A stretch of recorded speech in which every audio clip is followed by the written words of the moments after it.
So, are we real? No. Oh. I am he, oh yes, I'm Mr. Ring-a-Day.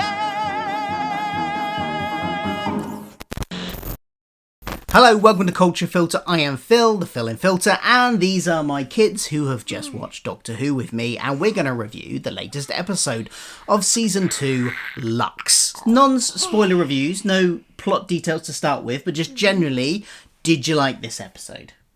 No. No! Didn't you? No. Rude. Yes. Yes or no? Did you like the episode? Did you enjoy watching it? Yes. You did. Okay, we'll come back to that. What about you? I did. You did. Excellent. good I loved it. I mean, there wasn't. didn't. I don't think I've got much bad to say about this episode at all. Spoilers for the review, I guess. I generally liked. I had a great time throughout this whole episode. I think it was a really fun concept. I think it was executed really well. The pacing was great. The plot was great. There were a few little emotional moments in there too, which were quite nice. And just generally, I had a really good time with this. And I think all the performances were great. Yeah, I had a really good time. So did Squishy. So did Squishy, apparently. Was Squishy even in the room? Yeah, he was on the floor. Okay. So we pick up from the end of the last episode. They're still in the same costumes. This is obviously moments after, from the Doctor's perspective, the end of the last episode. This is after the pre-title sequence where we see all the people in the cinema get captured, which was a great opening hook, I thought. We don't see them get captured. Well, it's implied that they're captured. We don't know what's happened to them at this point. Was that scary, Rowan, when Mr. Ring-a-Ding first came out of the screen and he got all big? Did you find that scary? No, that was the favourite bit I liked. That's your favourite bit, when he came out of the screen? Yeah. Can I do spoilers? Yeah? We will talk spoilers now. Yeah, okay. But I think the only bit I got scared was when he was turning into real life form because he looked really ugly and scary. Yeah, at the end there, he lost the cutesy cartoon look and started when he went full CGI at the end. He was ugly and scary. Yeah, his skin had a kind of mottled look. And he his had teeth were rotten. Teeth were rotten. Yeah, it looked quite creepy. And had lost the cutesy aspect that he had earlier on. But back to the TARDIS. They were in the TARDIS trying to get Belinda home. The Doctor brings out this device, blah-de-blah. They need to go somewhere close as they can to try and triangulate a way back home with this device. That's clearly going to be the kind of through thread of the next few episodes. They're going to be trying to get as close as possible and using the device and trying... He says he needs to set up several beacons in several different places. Fine. That's the kind of through thread. Then they discover they're in 1950s and they're going to just leave. Well, the Doctor's just going to go, okay, I'm going to pop out, do this, pop back in, then we'll go. But Belinda wants to go and have a look at 1950s. So they go off to get changed. Now, this got leaked, this little scene, it was in a trailer, I think, got leaked or was in a trailer or something. People saw it months ago of them running off to get changed. And people pointed out that it is exactly the same as when Ruby and the Doctor got changed for the 1960s Beatles episode last season. Shot for shot, movement for movement. He grabs her in the same way, laughs and runs up the thing in the same way. They go through one door, they come out the other, they do a little dance, they leave. All exactly the same. The camera movements are exactly the same. Which must be deliberate, right? To do it exactly the same. Dad, Yeah. I remember that episode when they were dancing across the road. That one, yeah. The one with the Beatles, yeah. So the beginning of this was very similar to that, wasn't it? Yeah. When they got changed into the clothes. Now, obviously, they find out they're in Miami in 1950s. And I do like the way, I think it was important that they didn't shy away from the sort of racist climate of 1950s America. It's very subtle at first. The Doctor, when he comes out the TARDIS, notices it's 4 a.m, just looks at his skin and goes, that's probably best. Because obviously they're not going to run into as many people. 1950s America was a very racist place. It was all segregated. And as it comes up several times in this episode, black people weren't allowed to go into certain places. Setting it at 4 a.m. kind of eliminates that. And luckily, the three people that they kind of encounter through the majority of this story miraculously don't seem to hold those prejudices. That might be potentially unlikely, but it, you know, it's important for the plot. We don't want to get the plot held up by this, but we do want it recognised. And so I think that was nicely, subtly done there. And then the diner, it was addressed again, because normally they wouldn't be allowed in the diner because of the colour of their skin at this time. And so that is at least acknowledged. And they say something about, oh, can we stretch the rules? The woman says that wants to talk to them about her son, says, can we stretch the rules to the kid working in the diner? So I like the fact that they acknowledged it. And at the end, when it's daytime, the doctor says, oh yeah, we better be getting going because it's daylight now and there's lots more people around, and, you know. And so I think that was the absolute right level of that to address. Now, I'm curious, did any of that register with you? What do you mean? So, do you know about segregation in America? You probably don't, Yeah. do you? Do you? Yeah, you do. Mm-hmm. So when, like in the 1950s, black people weren't allowed in cinemas. They weren't allowed in a lot of places. Yeah. They were just like Exactly. separate. Yeah, they were they were treated very badly. Yeah, we've learnt about it. Oh, you learned about that. That's excellent. So I was curious whether or not that registered with you that was what he was referring to. In terms of our main characters, I'm really liking Belinda. She's really growing on me massively. I said at the beginning of the last review that in that very first scene of the first episode, I was a bit unsure about how she was delivering some lines, but that worry was gone by the end of the episode. And in this episode, absolutely I think she's great. I love Belinda. I like her more than Ruby, I think, so far. I like Ruby. You like Ruby more? Is that because she's younger and more your own age? No. Not that she's, closer to your own age. She's my my favourite companion that the Doctor's ever had. Oh, wow, okay, cool. And before Ruby came, it was Rose, but it's Ruby now. I like the way that Belinda does, challenge the Doctor and will call him up on stuff and will, what was the one line in this? There was a line in this she said, and did I write it down? No, there was something she said in this that just made me really love her character even more when she was like challenging the Doctor on something about how, I can't even remember what it was. I should make better notes. but yeah, I'm really enjoying Belinda. But there is a nice arc with her as well where, at the beginning of this episode, she kind of likes the Doctor, but she does think he's dangerous and she doesn't really trust him. But by the end of the episode, after they've been through everything in this episode, she does trust him. She still wants him to get him home, and I'm sure she will still, I do hope she still does challenge him on things, and it's not just like, oh, okay, we're now best friends. But she does trust him now, and I that was a good arc in this episode. What did we think of Mr. Ring-a-Ding? Did you like Mr. Ring-a-Ding? Yeah. I liked his theme song. It's Mr. Ring-a-Ding, I can't remember the rest.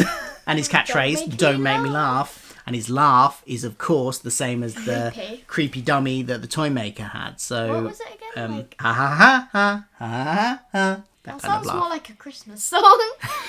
The way you did it. So bringing that God stuff back in again, I thought it was nice to link into that. There was a thing about harbingers with the sign falling down and it spelling harbinger. So yeah, that was really good. And I thought brilliantly voiced by Alan Cumming. Alan Cumming or Alan Cummings? I can't remember what his surname is now. Is it Cumming or Cummings? Not sure. But anyway, who has obviously been in Doctor Who before as King James, but here I wouldn't have recognised him without knowing that he'd been cast in the role. He did a really good job, and he does feel like that kind of cartoon character from the 1950s. So I thought that was a brilliant performance as well. What was your favourite bit of the episode? My favourite bit. Can you go to Ryan first? What was your favourite bit? You've already said you liked him coming out the screen. Was there anything else you really liked? Well, I liked him when he was doing. Yeah? Oh, I know. Hold on. Shall I go to Paigey? You have a think. If there's anything else you can think of. There isn't anything. Nothing. That's the bit you like the most. The bit where he climbs out. Okay. So, I liked where they got turned into cartoons and they were like trying to escape, and then they went through the TV into someone's living room, and the people there were like, oh, we're not real, you must go back and destroy him. And then at the end of the episode they're like, oh, we're still here. I thought we'd be like gone, destroyed. The very meta bit. This was leaked, which I love the fact that they referenced it as well. They kind of referenced the leak. It was very meta. And there was kind of like, there's references to like, meta references to R.I.P. Doctor Who and cancellation and things like that. And it does get me wondering, wouldn't it be so funny if this whole Disney... I don't know, like, this is possibly wishful thinking, but wouldn't it be so funny if all the stuff about Disney possibly pulling out was actually a big marketing plan to tie into this season and its season arc, and the fact that this episode was talking about Doctor Who getting cancelled or whatever, and that the end of the season is the end of the show. They mentioned that at one point, May 25th, which is when the season finale is going to air, and also the date they're trying to get Belinda back to, 24th date Belinda's trying to get back to, is... It just feels like... And imagine if on that date they go, hey, guess what? We filmed a whole season in secret and actually it's coming out already. That's such a long shot. I don't think it's going to be... But what a pull out of the hat marketing trick would that be? I mean, like, Miss Flood at the end came on and she was saying to some people, like, oh, if you want to see a show, there's one right here. And that was the TARDIS disappearing. And then she said, like, it will end on the May 24th or something. Yes. So... could there be something in that? I don't know. But this whole meta scene where they climb out, they talk to the Doctor Who fans who watched the show. There's loads of references to past episodes. There's DVDs on the shelf. There's action figures on the shelf. They're all wearing T-shirts. There's a Cyberman T-shirt. There's a Meep T-shirt. There's a Unit T-shirt. They're wearing Tom Baker's scarf, one of them is. And it... like all these little references to Blink. I do love that. Was so funny when they were all like, yeah, Blink's our favourite episode, and the Doctor's like, what about that time I stood on the landmine? What about the time I did this? No, Blink because you know, in polls of Doctor Who episodes, Blink always comes out at least near the top, if not at the top. So yeah, that's quite that was quite amusing. What Blink again? It's the first Weeping Angel one. Overall, I've only watched it once. Maybe I'll feel differently on a rewatch, but I kind of liked that episode. I liked the fact that little bit of the meta stuff. I liked the fact that it was talking like the three friends were like, hey, we found each other. I found my best friends through this show. And that is, you know, there's lots of people out there that do find friends and indeed best friends and indeed romantic relationships and all sorts of things through this show and through interacting with other fans, and that's nice to reference that. I think they weren't, while they were a little bit, you know, they weren't a negative stereotype of fans, they were a positive stereotype of fans, I think. Again, that's just on one watch, so who knows if I'll feel differently when looking at it in more depth, but initially, I quite like that scene. I said I didn't have many criticisms. My one little criticism is I would have loved... I don't have to do all of No, if you don't want to stay, you can go. If you've said all you want to say. Is there anything you didn't like before you go? I didn't like when he was getting bigger and bigger and bigger. You didn't like it because you thought it was scary, or...? Yeah. Yeah. All right, then. Rowan's leaving now.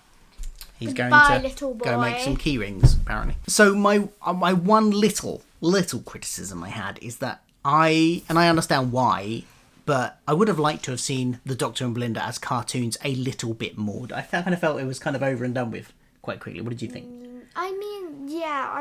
They of course they wanted to get out of it as soon as they can, but I guess they did kind of find out how to get out of it a bit too quickly, how to turn back into like non-cartoon form a bit quickly. Yeah, and there are budget considerations with this. I get that animation is expensive and time consuming, and it takes a lot of time. So I get why practically they probably couldn't have done it any longer. But I would have liked to have seen, you know, a good 5 minutes or so of them looking around the cartoon world. They were just static on one frame. It would have been nice for them to maybe explore the cartoon world a little bit.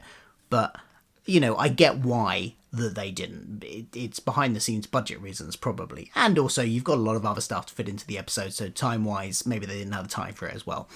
But I feel that's a missed opportunity. Oh, we haven't talked about Reginald Pye, the projectionist. I thought very well acted. I thought it was, his storyline about his wife was a nice element to it, to add a bit of sort of emotional resonance to the piece, and seeing why he stays there, why he kind of puts up with Mr. Ring-a-Ding, or Lux as the god is, and then when he makes that sacrifice at the end, that's nice little rounding of his story arc for the episode. Did you have any thoughts on the projectionist guy? No. And I really like the music in this episode. I thought it was very good music, but mixture of kind of that very 1950s-esque sound, and also kind of very, typical Murray Gold emotional music as well. I do have something. At the end when he burnt all the things in the room, wouldn't that cost a lot of money? Yes. But I don't think he matters to him, because I think he got blown up. Oh, I think he's sad. dead. He's gone to. Oh, yeah. He thinks he's gone to join his wife. Yeah, because she said she handed the ghost version handed him the matches and said, "Come find me." Yep. So that's probably what he was thinking. Yes, I think and that's why he told Belinda to run, because he knew that whoever set the fire might not get out in time. So. Although I'm sure he could have if he'd tried, but he just stood there and accepted the explosion, and I'm pretty sure he's dead. Bye-bye, Reginald Pye. And then there was another nice emotional moment at the end where the mum got reunited with her son. The mum that had asked for the doctor's help in the diner found her son, and these bits always get me. Anytime there's a parent and child dynamic, don't I? I'm always shedding a tear. Every single one, I always see a tear roll down his cheek. Yeah, because as a parent, I get very emotional when there's like a parent-child in one of them's in danger dynamic. It's very sad. Did the doctor cry this time? Oh, I don't think. You know what? I don't think he did. I don't recall seeing him cry. No, but we know he cries in the next episode. Yes. Because it was in the trailer. Yeah, so actually, you know what? I'm glad he didn't cry, because there wasn't anything in this episode that I think warranted him crying. Other people, absolutely. I think, save that for the next. The less he does it, the more impact it will have in the moments he does. And I said last week, I think it was justified. If he'd done it this week, I'd probably be going, you don't need to do it there. So, yeah. And we'll see if it's justified next week. But yes, I do always shed a tear at the heartwarming parent-child dynamic aspects, especially when one of them either dies or is saved. Crispy Pro recently put out on his Twitter account a question of like, what's the most heart-wrenching moments? And I just posted screenshots in my reply to that of 3 episodes, and all of them are parent-child dynamics. It's Father's Day, where Amy's baby turns to goo in her hands. We'll get to that when we watch it. And it's very sad. I will be crying. I've forgotten what the episode's called. The episode where the child takes them into the dollhouse, and then the father and son dynamic there, where he hugs him at the end, that always gets me as well. So I posted screenshots of all 3 of those, because that always gets me going. And while this time it wasn't so much, I wasn't as invested in the characters, so there was no tears in my eyes for this particular reunion between mother and child. I still felt it, I was like, oh, that's lovely. So that's nice. So next week we've got The Well. I'm intrigued about this episode as well. But overall, I thought this was a fantastic episode. I really enjoyed this one. What about you?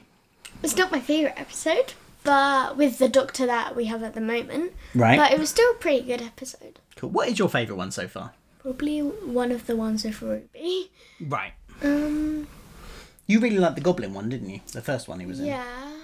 I don't know what her name was. The monster. With Maestro. Yeah. But I'm still confused about the snowing. Like, you said it wasn't anything to do. Did you... No, that was never really explained. It kind of was like, hey, weak point in time. Yeah, it wasn't a good explanation for the snow, I don't think. But, yeah. I'm hoping the explanations for all the mysteries this season will be better. Well, that's it from us. Anything else you want to say about this episode? No. Cool. In that case, join us again next week for another review. In the meantime, I will probably have some midweek videos out with something covering something from this episode in more depth, maybe some theory videos or something like that. So if you want to see any of that, click subscribe down below. And we'll see you soon. Like and subscribe. Like and subscribe.